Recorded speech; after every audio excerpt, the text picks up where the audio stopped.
प्रभु माधवी गुरु दादा गुरु श्री महाराज के चरणों में आचार्य सूर्य महाराज के चरणों में वंदना। अभिधान राजेंद्र कोश का निर्माण हजारों तीर्थों के बरोबर है, क्योंकि जैसे एक पत्थर का तीर्थ होता है ऐसे श्रुत तीर्थ की महिमा दी है। जब अभिधान राजेंद्र कोश का पहला भाग उसका विमोचन आचार्य भगवान जैन सूर्य महाराज साहब ने जब उन्होंने खराब की प्रतिष्ठा में किया, तब जो सबसे बड़े विद्वान है, गुजरात समाचार में जिसके लेख आते हैं, उस विद्वान कुमारपाल भाई ने उन्होंने राजेंद्र कोश की प्रस्तावना लिखी। तो लिखने में ऐसा लिखा कि ये राजेंद्र सूर्य महाराज साक्षात तीर्थ है, श्रुत तीर्थ की उपमा दी। कैसी थी? श्रुत तीर्थ की उपमा दी। और अभिधान राजेंद्र कोश जिन जिन विद्वानों ने हाथ में लिया है, उस विद्वान ने वो उनको कभी छोड़ा ही नहीं। जो चीज का मूल्य है उसकी सुरक्षा अपने आप होती है, उसको कहना नहीं पड़ता है। हीरा मुझसे कहता है मेरा मूल आप करो, हीरा कहता है कि मेरी सुरक्षा आप करो। जिसका मूल्य पता है उस मूल्य को लेके उस व्यक्ति को उसकी सुरक्षा भी पता है। दादा गुरुदेव रायसूरी महाराज ने उन्होंने जैन शासन को सुरक्षित करने के लिए उन्होंने अभिधान राजेंद्र कोश 14.5 साल लिखते रहे। और लिखते लिखते उनका ध्यान वहां तक गया कि जहां उन्होंने हजारों लाखों लोगों को जुटने की तैयारी की, उनका ध्यान वहां तक गया कि जिससे कई आत्माएं अपनी शक्ति को बाहर ला सके। 14.5 साल इतनी मेहनत न की होती तो क्या, और मेहनत की हुए तो क्या। उन्होंने 14.5 साल ये मेहनत 12 घंटे के ऊपर की न की होती, विचरण कर सकते थे और ज्यादा शुद्ध की आराधना की प्रभावना कर सकते थे, और ज्यादा व्याख्यान प्रवचन दे सकते थे, और लोगों को धर्म में जोड़ सकते थे। लेकिन उनके जाने के बाद वो भी व्यक्ति अपने जीवन में मृत्यु पाने के बाद, शायद उनकी परंपरा में धर्म हो या न पता नहीं, परिवार में आप धर्म कर रहे हो, आपका बेटा, आपका पोता, आपके पास आराधना है, लेकिन वो आराधना क्रिया मार्ग की, जैसे आप बीमार हुए तुरंत आपने छोड़ दी। आपको कोई डर लगा, आपने छोड़ने से आपने कोई भी सोच नहीं बनाई, पहले हम ठीक होने चाहिए बाद में सब कुछ करेंगे। यानी कि तब हो, क्रिया हो, आराधना हो, वो आराधना कोई भी जीवन का प्रसंग आया आपने तुरंत छोड़ दी, क्योंकि क्रिया वो ज्ञान से नहीं जुड़ती। इसके लिए राजेंद्र सूर्य महाराज साहब ने स्वयं की ज्ञान दशा को इतनी बलवान बनाई, और इस बलवान ज्ञान दशा के सहारे उन्होंने अभिधान राजेंद्र को विदाउट सपोर्ट, कोई व्यक्ति नहीं, कोई पुस्तक नहीं, कोई सहारा नहीं, कोई भी चीज को लेके बार बार वापस देखना नहीं, और उनकी रचना इतनी बेहतरीन हो गई कि उनके बाद आज भी उनसे ही कई लोग उनको याद करते हैं। कई लोग ऐसे हैं मौन खड़ा नहीं गए, कई लोगों के सामने राजेंद्र सूर्य महाराज का फोटो नहीं आया था, राजेंद्र कोश आया था। ऐसे कई अजैन लोग हैं, ऐसे कई अनजान लोग हैं, ऐसे कोई विद्वान पंडित है, उन्होंने अभिधान राजेंद्र कोश को ऐसा अपना लिया कि उन्होंने अपने घर का एक अलमारी में कैसे गहना रहता है, ऐसे कोहिनूर की तरह उसको संभाल के रखा। तो ये राजेंद्र कोश इतना मूल्यवान है, उन्होंने इतनी मेहनत की, कड़ी तपस्या की, एक श्रुत तीर्थ का निर्माण किया जो हजारों तीर्थों के टक्कर पे नहीं आ सकता, क्योंकि उन्होंने की जो रचना थी। क्योंकि कल पूरा 7वें भाग में लिखते लिखते जो टॉपिक आए थे वो टॉपिक बेशुमार थे। कल रात को व्याख्यान में युवाओं के लिए लिया था मैंने, कि वास्तविक क्या ये जिंदगी है, ये व्यवहार है। यहाँ राजेंद्र कोश जब गुरु महाराज लिखते रहे थे, तब लिखते लिखते उन्होंने VIP इतने सारे शब्द लिए, और वो शब्दों को लेके पूरे जैन शासन को उन्होंने पल्लवित कर दिया, पूरे जैन शासन को प्रफुल्लित कर दिया, पूरे जैन शासन का उत्साह उमंग बढ़ा दिया। क्योंकि जहां जहां ज्ञान है वहां वहां प्रकाश है, जहां जहां प्रकाश है वहां ठोकर नहीं है, यानी कि वहां सीधा रास्ता वो निकल जाता है। बैटरी लेके चलने वाला व्यक्ति वो टकरा नहीं सकता है, लेकिन बैटरी नहीं है तो खंभा है तो टकरा सकता है, खड्डा है तो गिर सकता है। लेकिन बैटरी हो और वो गिरे, ऐसा पॉसिबल है? नहीं है। इसका मतलब ज्ञान को प्रकाश कहा, और जीवन में जो भटकना होता है, फुटबॉल की तरह बार बार कहीं ना कहीं टकराना होता है, वो स्थिति को यदि कोई कंट्रोल कर सकता है तो वो है सम्यक ज्ञान। यानी उनकी नजर कहां तक गई कि परिवार में, समाज में, संघों में, पूरे विश्व में ज्ञान का आधार पाया हुआ व्यक्ति वो अपने आप को गलत रास्ते पे नहीं ले जाएगा। इसके लिए सम्यक ज्ञान को एक विशिष्ट उपमा दे दी। हाँ, सुतमहम अखिलम सर्वलोकैक सार। सम्यक ज्ञान को कैसी उपमा दे दी? ज्ञानी श्वासो श्वास मां करे कर्मनो छेद, द्रव्य दीपक सुवेक्ति करता होय दुख भोर, भाव प्रदीप प्रकट हुए भाषित लोकालोक। ये पूरे 14 राजलोक को, इस 14 राजलोक के जो भी स्पेस है, जो भी दूसरी प्रवृत्तियां है, जो भी हलन चलन हो रही है, जितने भी जीव है, जितने भी कोई ना कोई एक्स्ट्रा एक्टिविटी हो रही है, सारी उनको 14 राजलोक के अंतर्गत वो ज्ञानी पूरा देख सकते हैं, उनके सामने सब कुछ है। क्यों? आपकी आंखों से कितना देख सकते हो? आंख है, और इस भाव में आपको कुछ देखना है तो कितने समय तक देख सकते हो? आपको देखना भी है तो आपके पास कितना इतना पावर है जो आपकी यहाँ कंटिन्यूटी बिना पलक जबे देख सकती है। ये सारी लिमिटेड आती है। ज्ञान अनलिमिटेड, अनंत ज्ञान। ज्ञान की कोई सीमा ही नहीं है, इसके लिए ज्ञान कोई भी उम्र में पाया जा सकता है। इसे अभिधान राजेंद्र को 63 साल की उम्र में शुरू किया, 63 रनिंग, और 14.5 साल, हाँ, यानी कि 78 तक लिखते रहे। ऐसा राजेंद्र कोश जब हमारे साथ जुड़ता है, यानी कि हम उसके साथ जुड़ते हैं, हमें मिला है तो परम सौभाग्य हमारा है कि दादा गुरुदेव की परंपरा में हमें ये सब कुछ मिला।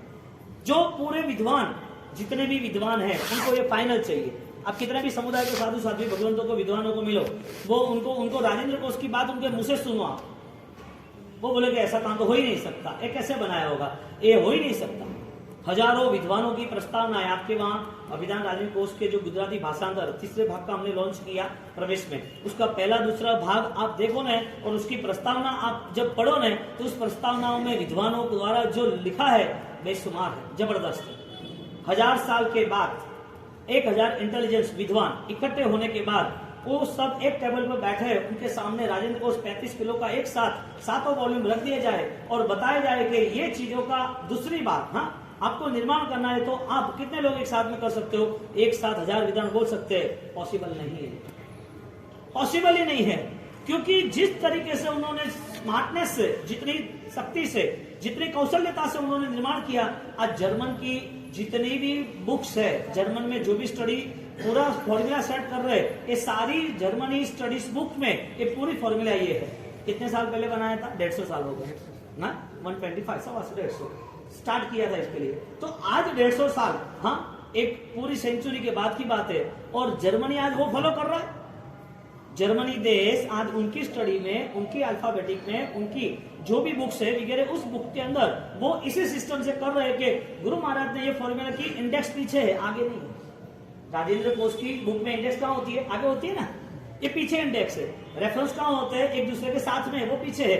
एक साथ ऐसी फॉर्मूला सेट की कि 150 साल के बाद तो कर रहे, शायद 500 साल के बाद भी यही फॉर्मूला मैनेज करेंगे, यही फॉर्मूला। यानी कि आईक्यू लेवल कितना टॉप था, उन्हें इतना कितना दीर्घ विचारों के साथ ऐसा निर्माण किया। यानी कि हमारे पास इतना मूल्यवान गहना है, हम इसे जितना संभाल सकते हैं, जितना हम आगे ले जा सकते हैं, इतना हमारा गुरु भक्ति का एक आविर्भाव हमें दिखता है कि हमने गुरु महाराज के लिए किया।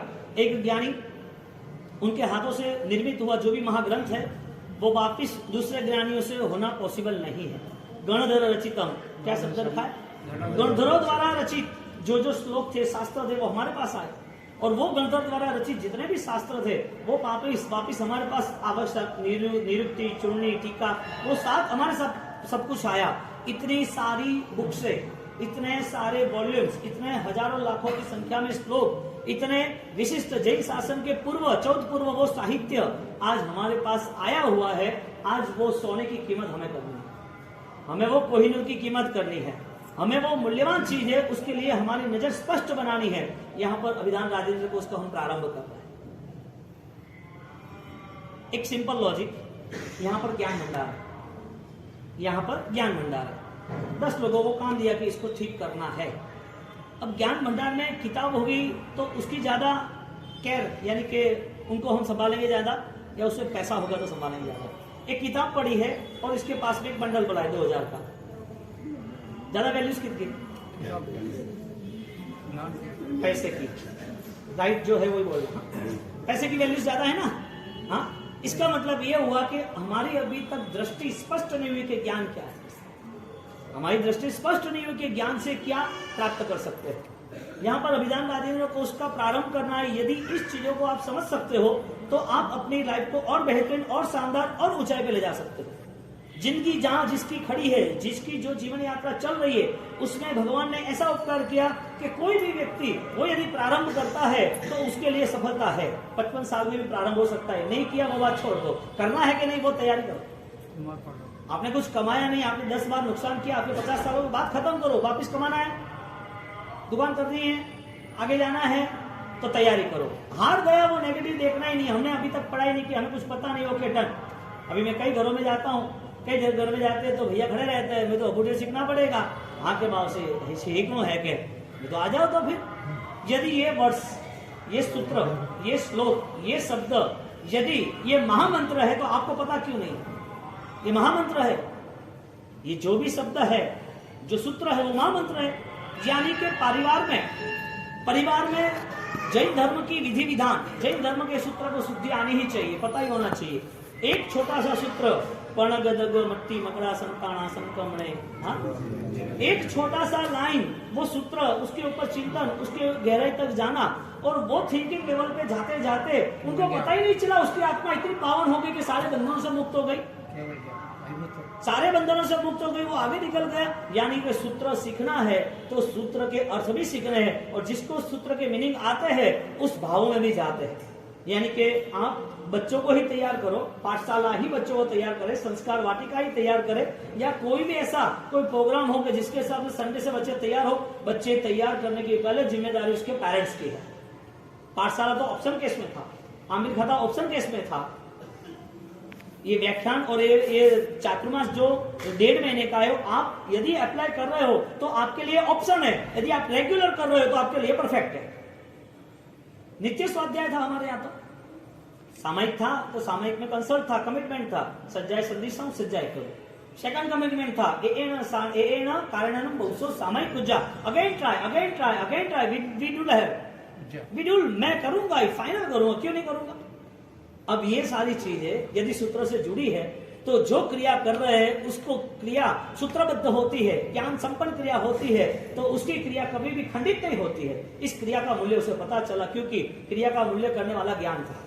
क्रिया को वापिस जवाबदारी के साथ मोक्ष में ले जाना वाला ज्ञान था।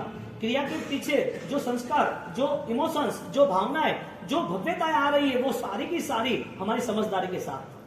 आप यदि सोच रहे हो कि मैंने 50 दिन आपने व्याख्यान सुन लिया, 50 दिन की आपका पूरा एक प्रोग्राम क्लियर हो गया, बासी आय ने परिश्रम और आराधना जोरदार हो गई, तो आप अभी भी गलत करने में हो, क्योंकि आपको सिर्फ एक मैनेजमेंट का प्लान है, आपका रियलिटी का प्लान ही नहीं है।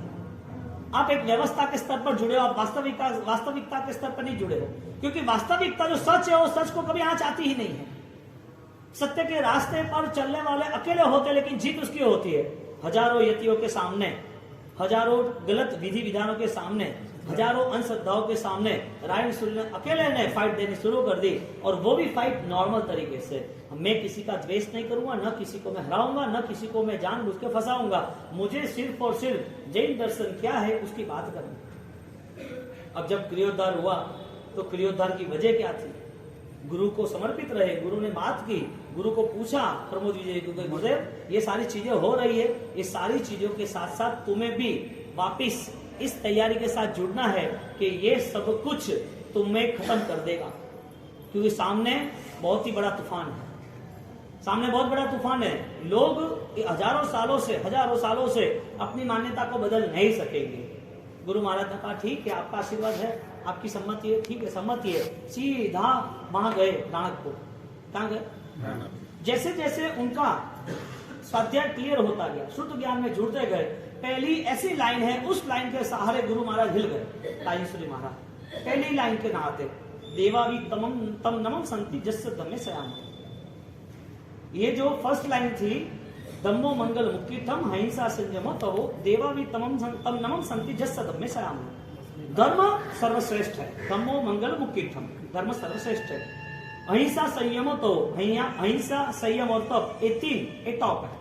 तो जो धर्म है उसकी व्याख्या की, अहिंसा पालन, संयम यानी वीरती, और फिर तप। ये तीनों चीज को लेके परमात्मा की बात यहाँ धर्म की कह रहे हैं कि भगवान ने यदि जो धर्म कहा है, धर्म के साथ जहाँ जुड़े हैं, वो धर्म कौन सा है? आपने चाहा वो है, आपने किया वो है, आपने सोचा वो है, आप जो कर रहे वो, यानी कि यहाँ अटेंशन क्लियर किया, राइट और रॉन्ग। आप चॉइस करो, राइट है कि रॉन्ग है। यदि आपको लग रहा है कि यूज टू है, हमें करना ही है, तो छोटा बच्चा भी घर में खेल रहा है तो छुप छुप गाड़ी खेल रहा है कि मेरी ट्रेन। छोटे बच्चे पार्किंग में बैठे हैं तो मेरी भी गाड़ी चली, जोर से आवाज लगा, हूं करके आवाज लगाता है, वो गाड़ी थोड़ी चलाता है। हाँ, आपके हाथ में कोई भी डुप्लीकेट पेपर आ जाए, आपके हाथ में कोई डुप्लीकेट पेपर आ जाए और बोले कि ये जगह है और आपको लेनी है, आपको जगह में 2 करोड़ की जगह 20 लाख में दे रहा हूं, आप उस डुप्लीकेट पेपर का सर्च करोगे नहीं करोगे कि ले लो के जगह? हाँ, सर्च करना है, फाइनल है कि गवर्नमेंट के जो भी आरटीआई में राइट टू इन्फॉर्मेशन लेवल पे जो भी सर्च है वो मुझे करना ही पड़ेगा। आप सर्च करोगे आपको पता चल गया कि ये जगह ऐसी है और ये जगह की सेलिंग वो कर रहा है, तो ऐसे तो 10 लोगों की होगी। वो फर्जी जो भी पेपर है आप फंस जाते हो, राइट या रॉन्ग वो रूट कौन तय करेगा? राइट रॉन्ग रूट कोई किसी को भेजो ना कि भाई तू यहाँ मत बोलो, तो यहाँ गया पहले। तो राइट और रॉन्ग तय कौन करेगा?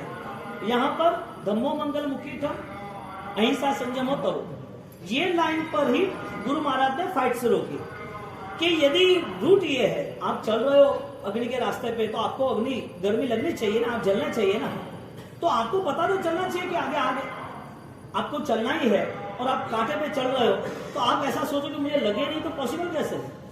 आपने शूज पहने तो बात अलग है। तो चलते वक्त कांटे है, कंकर है, कांच है, वो लगना है।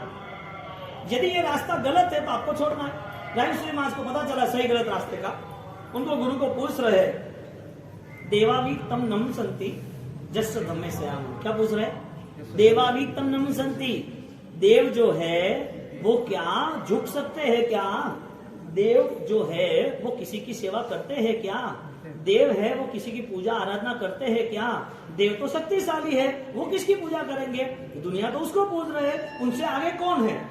उनका लीडर कौन है? देवों का भी, देवों का लीडर कौन है? ऐसे करके वो गुरु महाराज को पूछ रहे। गुरु महाराज के देवों के लीडर तो धर्ममान व्यक्ति है, जो धर्म के साथ जुड़ा वही है। और वो पहली गाथा जो है हर समुदाय में हर भगवंतों को सुबह शाम यानी कि 2 टाइम पढ़ी लेने के समय बोलनी ही है। ये जो गाथा है, ये पूरा जो 10 वैकल्पिक 10 अलग स्टेप्स है, 10 अध्ययन बनाए हैं, उसमें उस मुनिवर को, अपने मुनि को, स्वयंभू सूर्य महाराज ने अपने पुत्र मनक मुनि को, उनका 6 महीने का आयुष्य देख लिया कि 6 महीने से ज्यादा जीने वाला नहीं है, तो इस आयुष्य को सफल कैसे बनाना, इस जीवन की साधनाओं को और तेज कैसे बनाना, इस जीवन में यदि उन्होंने संयम स्वीकारा है तो इस संयम को लेके अभी उनकी जिंदगी अभी पीछे नहीं जानी चाहिए, उस महाव्रत की आराधना कैसे करनी चाहिए। तो उन्होंने पूरा 1 by 1 10 सब्जेक्ट क्लियर किए, हर सब्जेक्ट में अलग अलग बात की, उसमें ये ज्ञान की बात हुई। और गुरु महाराज को ये ज्ञान जब पता चला तो उनको पूरा अलर्टनेस, जागृति हुई कि राइट है, मुझे चॉइस करना चाहिए, राइट पे आगे जाना चाहिए। और गुरु महाराज को पूछते हैं कि देव से बड़ा कौन? देव भी पूछते हैं किसको? तो गुरु महाराज ने कहा देवा भी तम नमन संति, देव भी उसको झुकते हैं जस धम्मे सयाम। एक बेस्ट एनर्जी क्रिएट हो सकती है क्या? आपके आंतरिक साधना ऐसी हो सकती है कि एक आसमान भी वो आप चाहो वो कर सकते हैं। हाँ, जे जन्मता पहला जो 64 इंद्र जैने वंदता, हाँ, एवा प्रभु अरिहंत ने आती है ना बात, क्या आती है? जे 14 माह स्वप्नो थकी निज मात ने हर खावता, हाँ, बड़ी गर्भ माहे ज्ञान त्रय ने गोप भी अवधारता, जे जन्मता पहलाज 64 इंद्र जैने वंदता, एवा प्रभु अरिहंत ने भावे पर वंदना, पंचांग भावे नमो। इंद्र महाराजा उनको झुकने क्यों गए? बात यह चल रही है कि यदि ज्ञान दशा जिसके पास है, समझदारी जिसके पास है, उनकी यात्रा निर्मल होती है, वो पावन होते हैं, इस पृथ्वी के ईश्वर होते हैं, इस पृथ्वी के परमात्मा होते हैं। राम सूर्य महाराज ने ये सारी चीज सुन के सीधे गए मोहन रेवा राणकपुर, और राणकपुर जाके आदिनाथ भगवान की निश्रा में उन्होंने संकल्प किया कि प्रभु मुझे वो आशीर्वाद दीजिए कि जैन दर्शन सबके साथ होना चाहिए। जैन कुल में जिसका जन्म हुआ है, वो जैन कुल में जन्म हुआ है, फिर भी वो धर्म से जैन होना चाहिए, कर्म से जैन होना चाहिए। जन्म से जैन और कर्म से जैन होने के नाते वो अंतिम समय में अपना जीवन भी अच्छा व्यतीत करेगा। जन्म सबके समान होते हैं, मृत्यु समान नहीं होती। जन्म सबके समान होते हैं, रोना फिक्स है, वहां पर असहायता फिक्स है, पता ही नहीं है कि जन्म क्या था, जीवन मिल गया है। मृत्यु के समय तो समझदारी आनी चाहिए ना।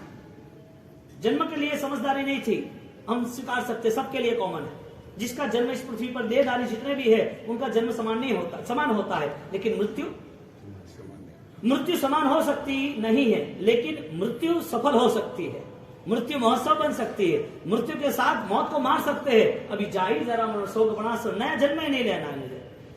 जन्म लिया तो मृत्यु आई न, जन्म लिया तो दर्द आया न, जन्म दिया तो पीड़ा हुई न। तो यहाँ पर दादा गुरुदेव राय सूरी महाराज ने संकल्प क्रिया क्रियोद्धार का, और क्रियोद्धार के संकल्प के पहले ही अठम किया। आपको कोई भी जगह पर कहीं पर भी आपको शासन का काम करना है तो फाइनली आपको कुछ बलिदान देना है। उन्होंने अट्ठम की आदिनाथ भगवान की निष्ठा में अट्ठम की तपश्चर्या यानी आपकी जो फिजिकल लेवल है, आपकी शारीरिक क्षमता है, उस शारीरिक क्षमता को आप हाईजेक कर देते हो।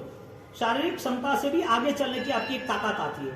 इस पृथ्वी पर लोगों को इतना खाना पीना पसंद है, इतना उनको शरीर का राग है, इतना उनको मोह है कि उसके पीछे उसके 24 घंटे चले जाते हैं। ये सारी दुनिया में जो चल रहा है उससे बेस्ट तुम कर रहे हो, मुझे नहीं खाना है, मुझे नहीं चाहिए। अब क्यों त्याग कर रहे हो, अब क्यों छोड़ रहे हो? ये दुनिया का प्रभाव तो यही चल रहा है। आपको तो अच्छी चीजें खाने के लिए देने वाले हैं, आप तो खुद अच्छा खा रहे हो, आपको तो अच्छी तरह रहना ही है, फिर भी ये त्याग की भावना क्यों आई? पूरी दुनिया जो कर रही है उससे बेस्ट मेरे प्रभु ने बताया है, क्योंकि मेरे प्रभु ने यही अपनाया था, मेरे गुरु ने यही अपनाया था। गुरु महाराज ने 3 दिन का उपवास किया, 3 दिन का उपवास सर्व मंगल के लिए, और सर्व मंगल की कामना के साथ जब परमात्मा की निष्ठा में ओम ह्रीम शिव हरम नमः की आराधना करते करते आगे जाते हैं, और अरहम की आराधना करते करते 3 उपवास हो गए। उपवास करते वक्त वो अरिहंत में इतने इन्वॉल्वमेंट हो गए, एकाकार हो गए, परमात्मा से ऐसे जुड़ गए कि raise the height of purity.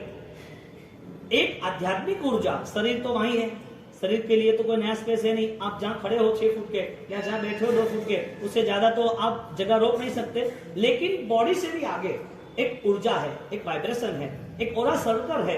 इस शारीरिक क्षमताओं से भी आगे एक आध्यात्मिक शक्ति है।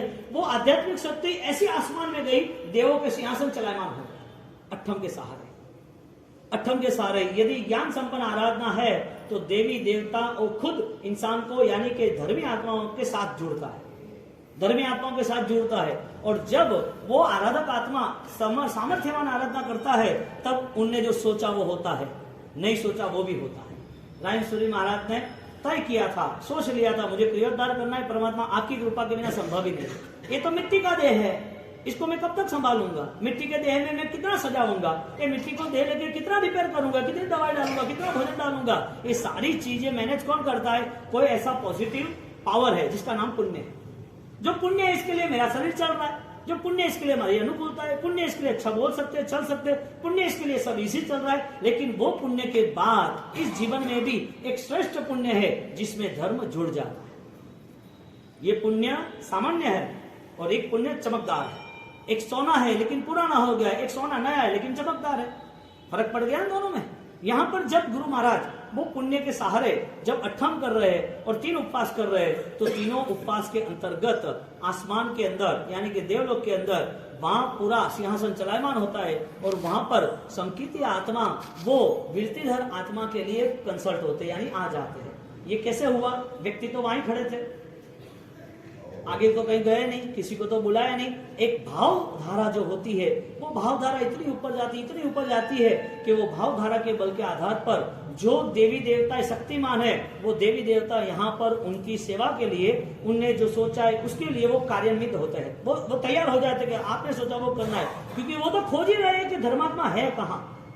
उनको तो अपने से श्रेष्ठ कोई हो तो उसको आनंद आता है, उसकी भक्ति करते हैं, उनके चरणों में झुक जाते हैं। वो सोचते हैं कि कोई बेस्ट मुझे मिलना चाहिए। आपके साथ वो चुनाव होता है तो क्यों चुनाव में एक आदमी को चुनते हैं लोग, उनको विश्वास आता है कि इनको चुनेंगे तो हमारा काम होगा। एक जिम्मेदार व्यक्ति, रिस्पॉन्सिबिलिटी व्यक्ति, उनके ऊपर भरोसा किया जाता है। देव भरोसा करता है कि ये आदमी इस धरती का अमर पात्र है, इस धरती के अंदर वो सुगंध और महक उठाएगा, और वहां पर वो आ जाते। देवा भी तम नमम संति जस धम्मे सयामा।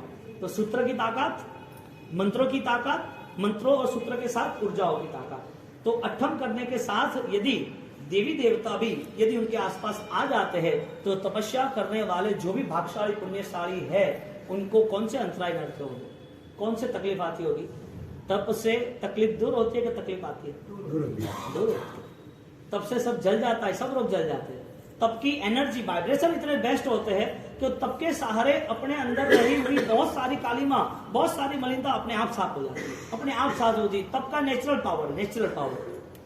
आपको इतना पता है कि मुझे तब करना है, इसका मतलब मुझे ये नहीं खाना, ऐसे नहीं रहना, ये नहीं पीना, ये नहीं चाहिए। आप नॉर्मल हो जाते हो अपने आप, क्योंकि जो भी संसार का पावर था ना, संसार के लिए जो खाना पीना, कपड़े, बैठना उठना, जो बोलना चलना, जो कुछ था ना, वो अपने आप तपने है ने स्थिर कर दिया। कहां पर? आत्मा में।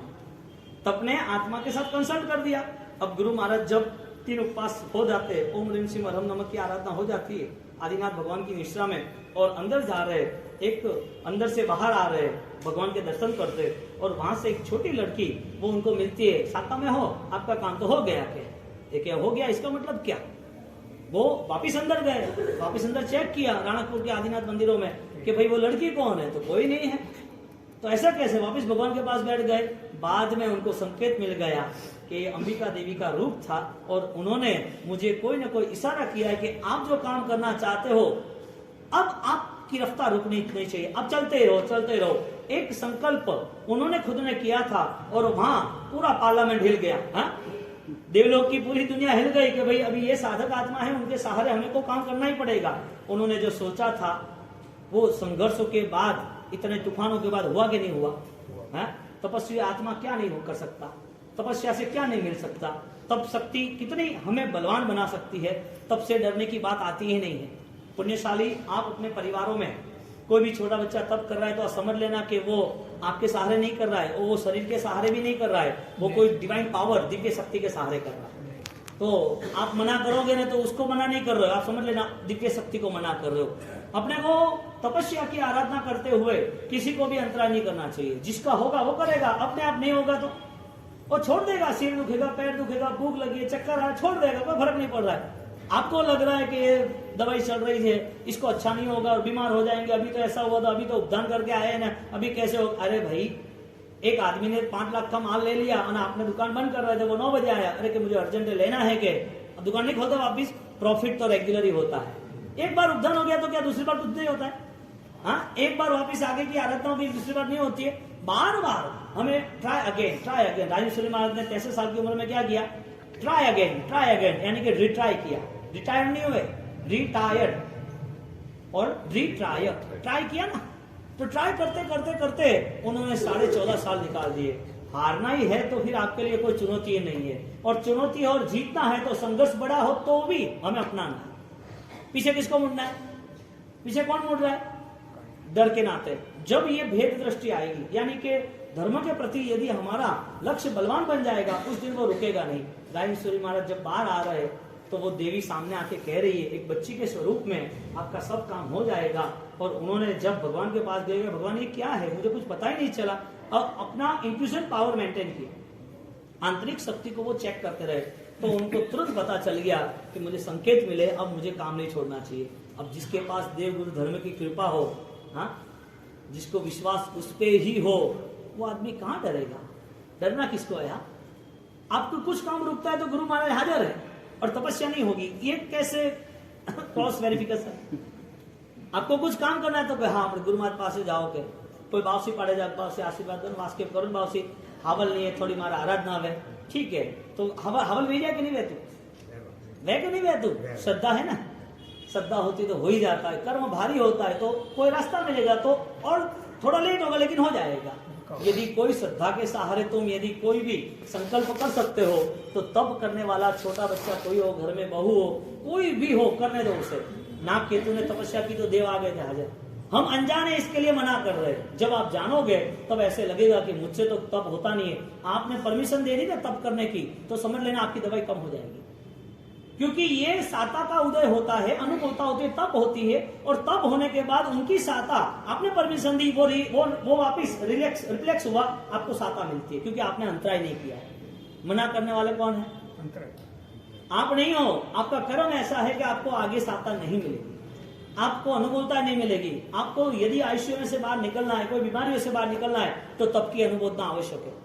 आपको कोई प्रॉब्लम है और प्रॉब्लम सॉल्व नहीं हो रहा है, बीमारी चल ही रही है, तो जितने तपस्वी आत्मा है उनको उनकी अनुमोदना करनी चाहिए, उनका सम्मान करना चाहिए। तब धर्म को आगे ले जाने के लिए और आगे बढ़ना चाहिए। कुछ भी नहीं होता है, मेरी नौकरी तो होगी, मैं 24 तो करूंगा ही, कुछ भी नहीं होता है, फिर भी मुझे द्रव्य त्याग तो करना ही है, मैं ट्राई करूंगा, करना ही है। और करते करते अवसर भी ऐसा आता है, कुदरत भी ध्यान देती है कि भाई ये कुछ नहीं करता था, इतने संघर्षों के बाद भी, इतनी कठिनाइयों के बाद भी उसे कुछ करने की इच्छा है, चलो करने दो। 1 बार 2 बार 3 बार परेशानी होगी, फिर अपने आप एक कायनात है, एक अध्यात्म शक्ति है, वो आपको साथ देने लगेगी। यानी हम यहाँ मिट्टी के हैं, ये पूरा शरीर मिट्टी का है। धर्म जब जुड़ जाता है पूरा शरीर सोने का मूल्यवान बन जाता है। ऐसी धर्म आराधना में अभिधान राजेंद्र कोश में संलेखना शब्द लिखा है। कौन सा? संलेखना। उसकी बात हम करते हैं, पहले आप सूचना करें। हाँ? कल भी ये बोले लेकिन क्या है अभी सगले नाम काले बिट्टू